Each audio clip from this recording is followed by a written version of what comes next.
Please subscribe my YouTube channel and press bell icon button. बिस्मिल्लाहिर्रहमानिर्रहीम। मैं आज जिस मौजू पर गुफ्तगू करने जा रहा हूँ वो है इश्क का निराला अंदाज।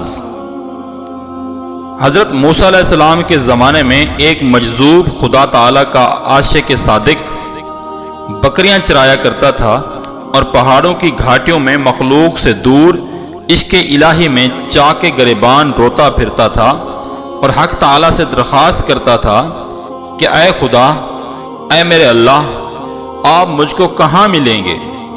अगर आप मुझको मिल जाते तो मैं आपका नौकर हो जाता और आपकी गुदड़ी सिया करता और आपके सर में कंघी किया करता, और आपको कभी बीमारी पेश आती तो मैं आपकी खूब गमखारी करता। ऐ अल्लाह, अगर मैं आपका घर देख लेता तो सुबह और शाम आपके लिए घी दूध लाया करता और आपके हाथ को बोसा देता और आपके पैरों की मालिश किया करता, और जब आपके सोने का वक़्त हो जाता तो आपके सोने की जगह को झाड़ू से खूब साफ करता।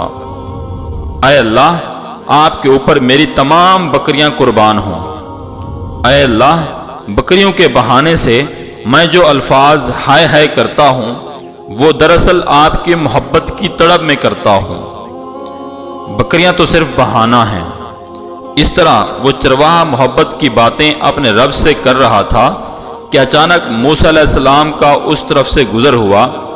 हज़रत मूसा अलैहिस्सलाम ने जब ये बातें सुनी तो इरशाद फरमाया, क्या चरवाहे, क्या हक़ ताला को नौकरों की ज़रूरत है या उनका सर है कि तू बालों में कंघा करेगा, या उनको भूख लगती है कि तू उनको बकरियों का दूध पिलाएगा? हक़ ताला क्या बीमार होते हैं जो तू उनकी गमखारी करेगा? आए जाहिल, हक़ ताला की ज़ात नुकसान और एहतियाज की तमाम बातों से पाक और मुनज़्ज़ह है। तू जल्द तौबा कर, तेरी इन बातों से कुफ्र लाजिम आता है। हक़ ताला तेरी इन खिदमात से बेनियाज हैं।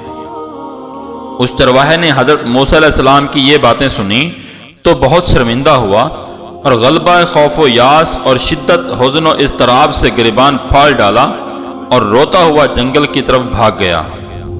हज़रत मूसा अलैहिस्सलाम पर वही नाज़िल हुई कि मौलाना रूमी रहमतुल्लाह अलैह फरमाते हैं, तू बराए वसल करदन आमदी ने बराए फसल करदन आमदी।